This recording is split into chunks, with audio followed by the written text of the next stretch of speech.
مدینے میں داخلہ. جمعے کے بعد مدینے کا رخ کیا. لوگ استقبال کے لیے امٹ پڑے تھے. گلی اور گھر کے کوچے حمد و تسبیح سے گونج رہے تھے. عورتیں اور بچے بچیاں نکل نکل کر کہہ رہی تھیں طلع البدر علینا من ثنیات الوداع وجب الشکر علینا ما دعا للہ داعی ایھا المبعوث فینا جئت بالامر المطاع. ہم پر مدینے کے اطراف سے 14ویں کا چاند طلوع ہوا. جب تک اللہ کو پکارنے والا پکارے ہم پر شکر واجب ہے. اے ہم میں بھیجے گئے نبی، آپ واجب الاطاعت دین لے کر آئے ہیں. لیکن اس کی سند معضل ہے. سند میں 3 یا اس سے زیادہ راوی ساقط ہیں.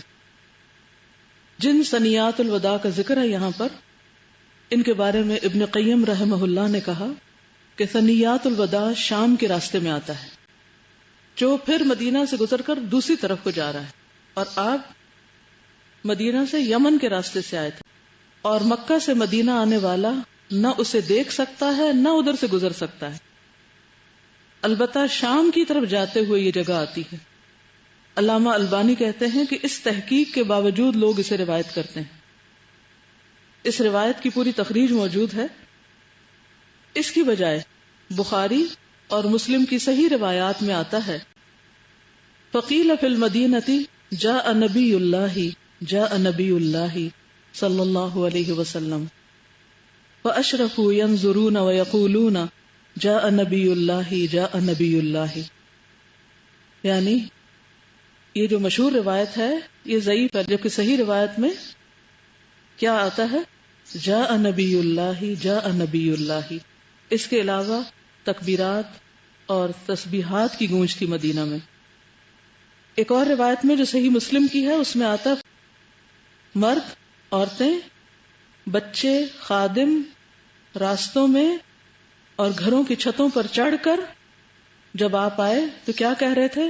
یا محمد یا رسول اللہ، یا محمد یا رسول اللہ. یہ 2 روایات صحیح ہیں، لہذا دوسری روایت کو پڑھنے کی ضرورت نہیں ہے. رسول اللہ صلی اللہ علیہ وسلم انصار کے جس محلے سے گزرتے لوگ آپ کی اونٹنی کی نکیل پکڑ لیتے اور عرض کرتے کہ ہر طرح کا سامان اور ہتھیار اور حفاظت فرش راہ ہیں، تشریف لائیے. مگر آپ فرماتے اونٹنی کی راہ چھوڑ دو، یہ اللہ کی طرف سے مامور ہے. چنانچہ اونٹنی جب اس مقام پر پہنچی جہاں آج مسجد نبوی ہے تو وہ بیٹھ گئی، لیکن آپ نیچے نہیں اترے یہاں تک کہ وہ اٹھ کر تھوڑی دور آگے گئی. پھر مڑ کر دیکھنے کے بعد پلٹ آئی اور اپنی پہلی جگہ پر دوبارہ بیٹھ گئی. آپ اونٹنی سے اتر آئے. اب لوگوں نے اپنے اپنے گھر لے جانے کے لیے آپ سے عرض معروض شروع کی، لیکن حضرت ابو ایوب انصاری نے جلدی سے آپ کا کجاوا اٹھا لیا اور اپنے گھر لے کر چلے گئے. اس پر رسول اللہ صلی اللہ علیہ وسلم فرمانے لگے المرء مع رحلہ، آدمی اپنے کجاوے کے ساتھ ہے. البتہ اسد بن زرارہ نے آپ کی اونٹنی کی نکیل پکڑ لی، اس لیے وہ انہی کے پاس رہی. ادھر سرداران انصار نے رسول اللہ صلی اللہ علیہ وسلم کی ضیافت میں ایک دوسرے سے بڑھ کر حصہ لیا، چنانچہ ان کی طرف سے روزانہ کئی کھانے کے تشت پہنچتے. کوئی ایسی رات نہ آتی کہ آپ کے دروازے پر 3-4 تشت حاضر نہ ہوں.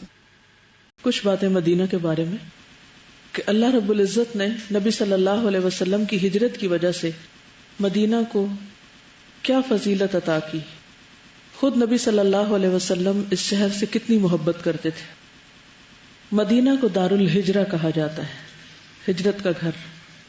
حضرت ابو حمید ساعدی سے روایت ہے، کہتے ہیں کہ ہم نبی صلی اللہ علیہ وسلم کے ساتھ غزوہ تبوک سے واپس آئے. جب مدینہ کے قریب پہنچے تو آپ صلی اللہ علیہ وسلم نے فرمایا یہ طابہ ہے، طابہ، طا الف با ہا، طابہ مدینہ کا نام، اور یہ احد کا پہاڑ ہے جو کہ ہم سے محبت کرتا ہے اور ہم اس سے محبت کرتے ہیں. نبی صلی اللہ علیہ وسلم نے فرمایا مجھے ایسے شہر میں ہجرت کا حکم دیا گیا ہے جو دوسرے شہروں کو کھا لے گا، یعنی سب کا سردار بنے گا. منافقین اسے یثرب کہتے ہیں لیکن اس کا نام مدینہ ہے، مدینۃ النبی. مدینہ کا لفظی معنی ہوتا ہے شہر، سٹی، لیکن اصل نام کیا ہے؟ مدینۃ النبی، نبی کا شہر صلی اللہ علیہ وسلم. منافقین اس کو یثرب کہا کرتے تھے، جو آپ کے جانے سے پہلے، تشریف آوری سے پہلے اس کا نام تھا، لیکن اس کا نام مدینہ ہے۔ وہ برے لوگوں کو اس طرح باہر کر دیتا ہے جس طرح بھٹی لوہے کے میل کو باہر نکال دیتی، یعنی برے لوگ وہاں رہنا بھی پسند نہیں کرتے اور وہ رہنے بھی نہیں دیتا، یعنی ایسے حالات پیدا ہو جاتے ہیں کہ انسان وہاں سے نکلنا چاہتا ہے۔ حضرت جابر کہتے ہیں کہ میں نے نبی صلی اللہ علیہ وسلم کو فرماتے ہوئے سنا کہ اللہ عز و جل نے مدینہ کا نام طابہ رکھا ہے۔ حضرت انس سے روایت ہے کہ نبی صلی اللہ علیہ وسلم جب سفر سے واپس ہوتے اور مدینہ کی دیواروں کی طرف دیکھتے تو اپنی سواری کو تیز چلاتے، اور اگر کسی دوسرے جانور پر ہوتے تو اس کو مدینہ کی محبت کے سبب اور ایڑ لگاتے، یعنی تیز کرتے، اسپیڈ تیز کر لیتے تھے جب مدینہ نظر آتا، اس میں جلد پہنچنے کے شوق سے۔ تو اس سے کیا پتہ چلتا ہے کہ اللہ کے رسول صلی اللہ علیہ وسلم جذبات بھی رکھتے تھے، انسانوں سے بھی محبت رکھتے تھے اور جگہوں سے بھی محبت رکھتے تھے۔ حضرت عائشہ رضی اللہ تعالی عنہ فرماتی ہیں کہ ہم مدینہ آئے تو وہاں وبا تھی، تو حضرت ابوبکر اور حضرت بلال بیمار ہو گئے۔ جب رسول اللہ صلی اللہ علیہ وسلم نے اپنے اصحاب کی بیماری دیکھی تو دعا کی، فرمایا اے اللہ، جیسا کہ تو نے ہمارے لیے مکہ کو محبوب بنایا تھا، مدینہ کو ہمارے لیے اس سے بھی زیادہ محبوب بنا دے، اور مدینہ کو صحت کی جگہ بنا دے، اور ہمارے لیے مدینہ کے ساع میں یعنی پیمانے میں اور ان کے مد میں برکت فرما، یعنی ناپ تول کے پیمانوں میں برکت دے دے، اور مدینہ کے بخار کو جحفہ کی طرف پھیر دے، یعنی اس وبا کو یہاں سے دور کر دے، اس کا رخ پھیر دے۔ حضرت انس سے روایت ہے آپ صلی اللہ علیہ وسلم نے فرمایا، اے اللہ، مکہ میں جو برکت تو نے رکھی ہے مدینہ میں اس سے دگنی برکت عطا کر۔ ابو ہریرہ رضی اللہ عنہ سے روایت ہے کہ رسول اللہ صلی اللہ علیہ وسلم کی خدمت میں پہلا پھل پیش کیا جاتا۔ مدینہ میں کیا اگتا تھا؟ کھجور۔ تو آپ صلی اللہ علیہ وسلم فرماتے، اے اللہ، ہمارے لیے ہمارے مدینہ میں اور ہمارے پھلوں میں اور ہمارے مد میں پیمانہ اور ہمارے ساع میں برکت عطا فرما۔ پھر آپ صلی اللہ علیہ وسلم وہ پھل جو آپ کے پاس موجود ہوتا، بچوں میں سب سے جو چھوٹا ہوتا تھا پہلے اس کو دیتے تھے۔ حالانکہ عام طور پر باقی چیزیں جو بڑوں کی محفل ہوتی تھی اس میں آپ دائیں جانب سے شروع کرتے تھے، یا جو محفل میں بڑا ہوتا تھا اس سے شروع کی جاتی تھی چیز، لیکن اس خاص معاملے میں آپ بچے سے شروع کرتے۔ حضرت ابو ہریرہ رضی اللہ عنہ سے روایت ہے، انہوں نے بیان کیا کہ رسول اللہ صلی اللہ علیہ وسلم نے فرمایا کہ مدینہ کے دروازوں پر فرشتے ہیں، نہ تو وہاں طاعون اور نہ دجال داخل ہوگا۔ ابو بکر رضی اللہ عنہ نبی صلی اللہ علیہ وسلم سے روایت کرتے ہیں، آپ نے فرمایا مدینہ میں مسیح دجال کا رعب بھی داخل نہ ہوگا، ڈر خوف بھی داخل نہیں ہوگا۔ یہ کہ جو لوگ مدینہ میں ہوں گے ان کو اگر یہ خبر ملے گی بھی کہ دجال ظاہر ہو چکا ہے تو انہیں اس سے ڈر نہیں لگے گا، کیونکہ آپ نے خوشخبری دی ہوئی ہے کہ وہ خود کیا اس کا رعب بھی داخل نہیں ہوگا مدینہ میں۔ ایک اور حدیث میں آتا ہے کہ آپ نے فرمایا مدینہ میں مسیح دجال کا رعب بھی داخل نہ ہو سکے گا۔ اس زمانے میں مدینہ کے 7 دروازے ہوں گے اور ہر دروازے پر 2 فرشتے ہوں گے، اللہ تعالیٰ کی طرف سے ایک پہرا ہوگا۔ عامر بن سعد رضی اللہ عنہ اپنے باپ سے روایت کرتے ہیں، رسول اللہ صلی اللہ علیہ وسلم نے فرمایا کہ یہ مدینہ ان کے لیے بہتر ہے، کاش کہ وہ جان لیں، اور کوئی مدینہ کو نہیں چھوڑتا مگر اللہ تعالیٰ اس سے بہتر آدمی اس میں بھیج دیتا ہے۔ یعنی اگر کوئی شخص وہاں سے مائگریٹ کر جاتا ہے یا اس کو چھوڑ جاتا ہے یا چلا جاتا ہے تو ایسا نہیں کہ مدینہ کی رونق ختم ہو جاتی ہے یا اس کا کاروبار ماندہ پڑ جاتا ہے یا وہاں کی جو ایک آبادی ہے اس میں کمی ہو جاتی ہے، اللہ تعالیٰ پہلے سے بھی بہتر لوگ وہاں بھیج دیتا ہے۔ اور جو آدمی بھی مدینہ کی بھوک پیاس اور محنت اور مشقت پر صبر کرے گا تو میں قیامت کے دن اس کی سفارش کروں گا، اس کے حق میں گواہی دوں گا۔ میں چاہوں گی کہ جو لوگ بھی عمرہ یا حج پہ جا رہے ہیں ان کو یہ حدیثیں پڑھوا کے بھیجیں تاکہ جب وہ مدینہ جائیں تو اس کی قدر کریں۔ ابن عمر کہتے ہیں کہ ان کی ایک لونڈی ان کے پاس آئی اور کہا مجھ پہ وقت بہت سخت ہو گیا، بڑی مشکل میں ہوں، میں عراق جانے کا ارادہ رکھتی ہوں۔ ابن عمر نے کہا تم شام کی طرف کیوں نہیں جاتی جو حشر کی جگہ ہے؟ ارے بے وقوف صبر کر، میں نے رسول اللہ صلی اللہ علیہ وسلم کو فرماتے ہوئے سنا ہے، جس نے مدینہ کی سختی اور تنگی پر صبر کیا میں قیامت کے دن اس کا گواہ یا سفارشی بنوں گا.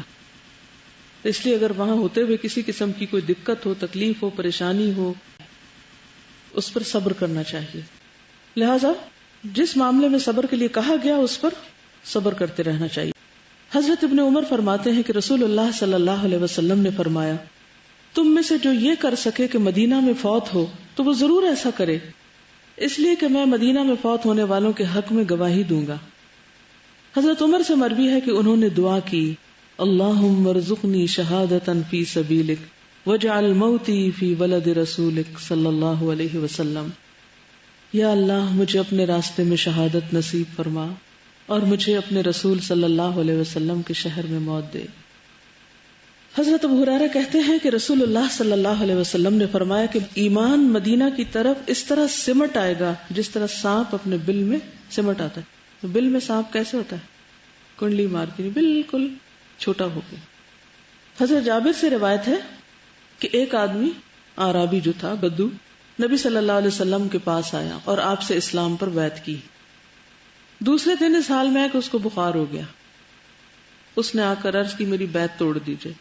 آپ نے 3 بار انکار کیا. فرمایا کہ مدینہ بھٹی کی طرح ہے جو میل کچیل کو دور کر لیتی ہے اور خالص کو رکھ لیتی ہے. یعنی تمہیں بخار اس لیے ہوا تاکہ تمہاری آزمائش ہو، اگر تم صبر کرو گے تو ایمان مزید مضبوط ہو جائے گا. اور یہ حقیقت ہے کہ ہر تکلیف انسان کے ایمان میں بہتری لانے کے لیے ہوتی ہے اگر وہ اس پر صبر کر کے پر امید رہے. ابو ہریرہ رضی اللہ عنہ سے روایت ہے کہ رسول اللہ صلی اللہ علیہ وسلم نے فرمایا کہ لوگوں پر ایک ایسا زمانہ آئے گا کہ آدمی اپنے چچا زاد بھائیوں اور رشتہ داروں کو بلا کر کہیں گے کہ جس جگہ آسانی اور سہولت ہو اس جگہ کوچ کر چلو، اس شہر کو چھوڑ کے کہیں اور چلو.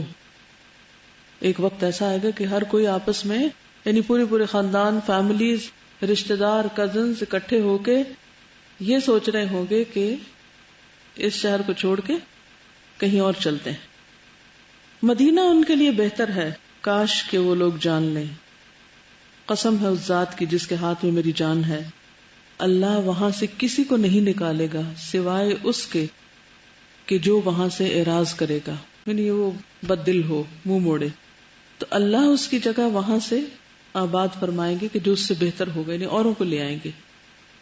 آگاہ رہو، مدینہ ایک بھٹی کی طرح ہے جو خبیث چیز یعنی میل کچیل کو باہر نکال دیتا ہے، اور قیامت قائم نہیں ہوگی یہاں تک کہ مدینہ اپنے میں سے شریر لوگوں کو باہر نکال پھینکے، جس طرح بھٹی لوہے کے میل کو باہر نکال دیتی. کہتے ہیں کہ زلزلہ آئے گا، جب دجال آئے گا نا اس کے قریب، تو اس سے کیا ہوگا کہ اس زلزلے سے ڈر کے لوگ بھاگ جائیں گے. 3 دفعہ آئے گا تو پھر صرف وہی رہیں گے کہ جو مدینہ میں مرنا چاہیں گے اور وہیں سے اٹھنا چاہیں گے.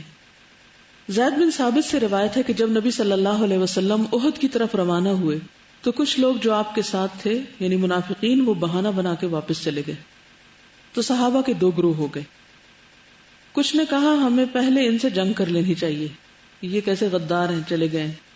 بعض نے کہا ہم ان سے جنگ نہیں کریں گے. چنانچہ یہ آیت نازل ہوئی، سورۃ النساء میں آتی ہے نا، آیت 88. پس تمہیں کیا ہو گیا کہ منافقین کے بارے میں تمہاری 2 جماعتیں ہو گئی، حالانکہ اللہ نے ان کے برے اعمال کی وجہ سے انہیں کفر کی طرف لوٹا دیا ہے. اور نبی صلی اللہ علیہ وسلم نے فرمایا کہ مدینہ طیبہ ہے، برے لوگوں کو اپنے سے اس طرح دور کر دیتا ہے جس طرح آگ چاندی کے میل کو دور کر دیتی. بعض جگہوں کو اللہ نے بعض پر فضیلت دی ہے، بعض کاموں کو بعض پر فضیلت دی ہے، بعض لوگوں کو بعض پر فضیلت دی ہے. حضرت ابو ہریرہ سے روایت ہے کہ نبی صلی اللہ علیہ وسلم نے فرمایا کہ مدینہ حرم ہے، جو آدمی اس حرم میں کوئی نیا کام یعنی بدعت وغیرہ کرے گا یا ایسا کرنے والے کو پناہ دے گا، اس پر اللہ اور فرشتوں اور تمام لوگوں کی لعنت ہوگی، اور قیامت کے دن نہ اس سے کوئی فرض اور نہ ہی کوئی نفل قبول کیا جائے گا، یعنی باقی اس کی عبادات بھی ضائع ہو جائیں گی.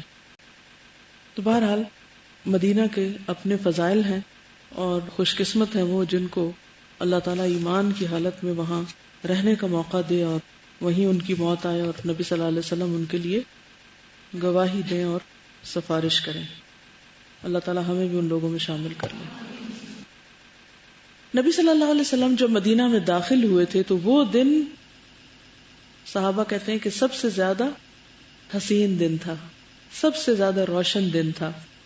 حضرت انس کی روایت ہے مسند احمد سے، کہتے ہیں کہ میں نے وہ دن پایا ہے جب آپ مدینہ داخل ہوئے، اس دن سے زیادہ روشن اور حسین دن کوئی اور نہیں دیکھا، اور میں نے نبی صلی اللہ علیہ وسلم کی وفات کا دن بھی پایا ہے، اور اس دن سے زیادہ تاریک اور قبیح دن کوئی نہیں دیکھا۔